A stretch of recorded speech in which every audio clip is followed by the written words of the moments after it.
Rashford বার্সেলোনায় চলে আইছে। বার্সেলোনার একটা one of the best signing হচ্ছে র‍্যাশফোর্ড। র‍্যাশফোর্ড গত মৌসুমে ছিল অ্যাস্টন ভিলায় যথেষ্ট পরিমাণ ভালো খেলছে। এখন অনেকে অনেক ধরনের মন্তব্য করতেছে যে কুতিনহো বা গ্রিজম্যান যেমন বার্সেলোনায় আসার পরে ফ্লপ গেছে, বার্সেলোনায় ঠিকমতো নিজেদের মেলে ধরতে পারে নাই, র‍্যাশফোর্ডের ক্ষেত্রে ঠিক সেরকম হবে। কিন্তু আমার কাছে সম্পূর্ণ অন্যরকম মনে হয়। কুতিনহো এবং গ্রিজম্যান যখন বার্সেলোনায় ছিল তখন বার্সেলোনা ছিল একদম ভঙ্গুর। একদম নেইমার যাওয়ার পরে নেইমারের স্থান পূরণ করার জন্য বার্সা অনেক ধরনের ট্রাই করছে। প্রতিটা ট্রাই বার্সার ফলপ গেছে।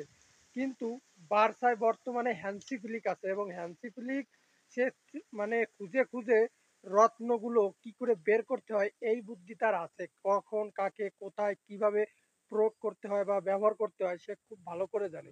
তাই আমি দৃঢ়তার সাথে বলতে পারি র‍্যাশফোর্ড বার্সায় ভালো করবে এবং আমাদের যে কোচ হ্যান্সি ফ্লিক সে অবশ্যই র‍্যাশফোর্ডের ভিতরের যে রত্ন সেটা বের করে নিয়ে আসবে। বিভিন্ন ধরনের ট্রেনিং সেশনের র‍্যাশফোর্ডের ভিডিওগুলো নেট দুনিয়ায় ভাইরাল হয়ে গেছে।